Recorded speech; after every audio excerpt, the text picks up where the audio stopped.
Let's go! Basketball! Na may singsing sa pool, kinausap ni Kuya si Wendy. Sa swimming pool ay mayroong 46 shells. Ang isa dito ay may laman na singsing. Kailangan mong sumisid at hanapin ang kabibing may singsing. Habang nag-uusap ang mga housemates sa kwarto, muling tumungong activity area ang mga balikbahay para maghanda ng hapunan. Lamig niyan. Good luck, Wendy. Si Wendy na may diretso sa paghanap ng singsing.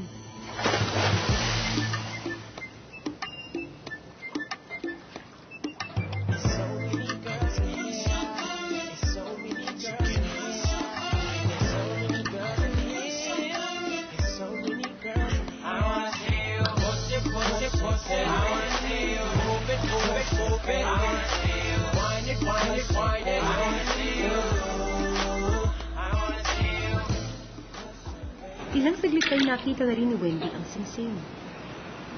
I found it! Ano kaya magiging reaksyon ni Wendy kapag nalaman niya na inalay sa kanya ito ni Bruce? Kikilig.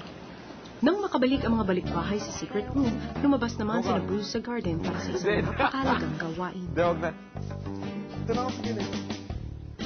Baka may pumasok. Natin mo na malayan. Diyan ka na. Ah! Plak! Plak! Plak!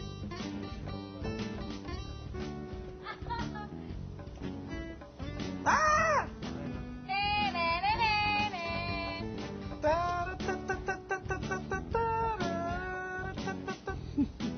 Brad, hirap. Hirap nga eh. Hirap mag-shoot. Hindi. Ah! Andiyan. Brad, buhay mo ba? Ah. I'm still there. Bango. Yak! Ikot ako. Success?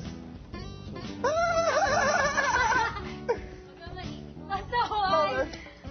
Brad, pabukas kung medyo mabigat. Kuya, pakibukas na.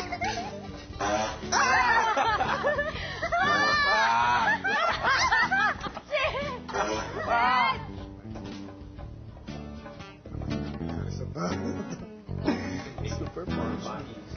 Knock. Saisi, ano ka talaga? Pinitigil mo o pinapababa mo? Are you in or are you out? Matapos maghapunan, pinag-iiya ang dalawang dancers ng bahay. Pumasok kayo ng confession room. Dance number? Meron akong special task para sa inyong dalawa. Opo. Special task para sa dalawang dancers. Ano nga ba ang task na ito, Mickey? What we have to do is individual as Mickey and Saisi, then we will dance one gay hip-hop, and then macho dance, and then opposite gender.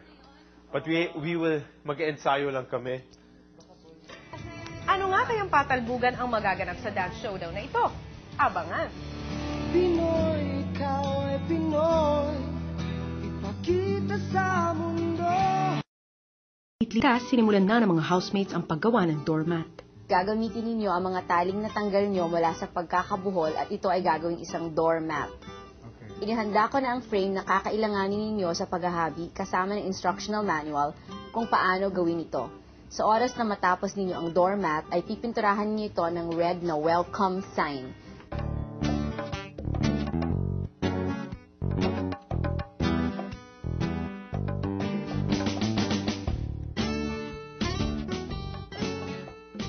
Ang kaibahan kasi ate netong pattern ni La Kuya sa pattern natin.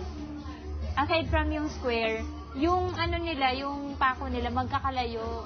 Pansin mo ate. Kaya kung makikita mo dun sa step 18, may form talaga siya. Na parang S, parang spaghetti, ano. Pero pansinin niyo yung pansinin niyo yung sa step 4. May iniskip silang mga pako. Kasi hindi sila tabi-tabi buuin. hindi sila magkakasunod na gano'n. Oo nga. Diba?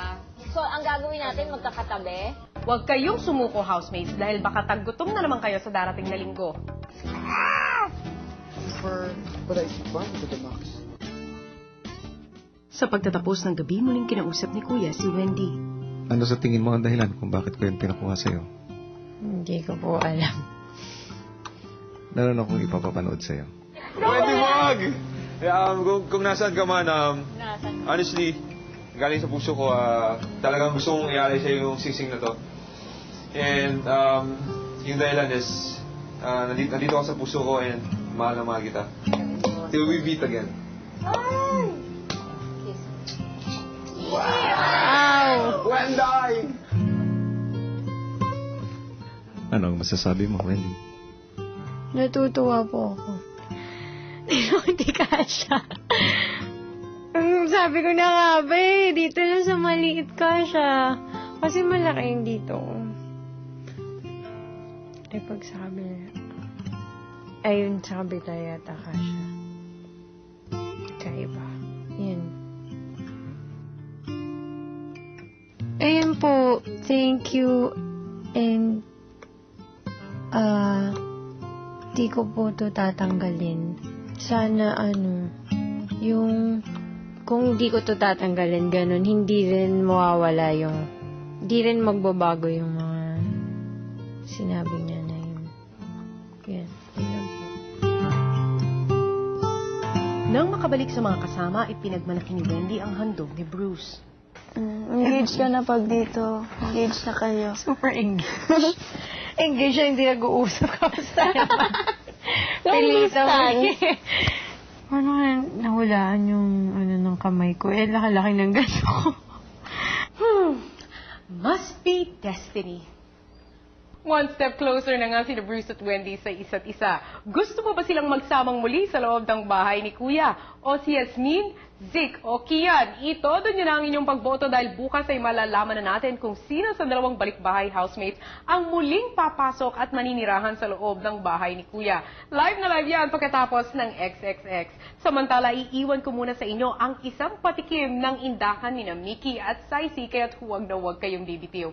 Ako si Tony Gonzaga, nagpapasalamat sa Shapeswear at tayong lahat ay nakatutok pa rin sa pinakamalaki at nag-iisang teleserye ng totoong buhay. At ito ang Pinoy Big Brother Season 2.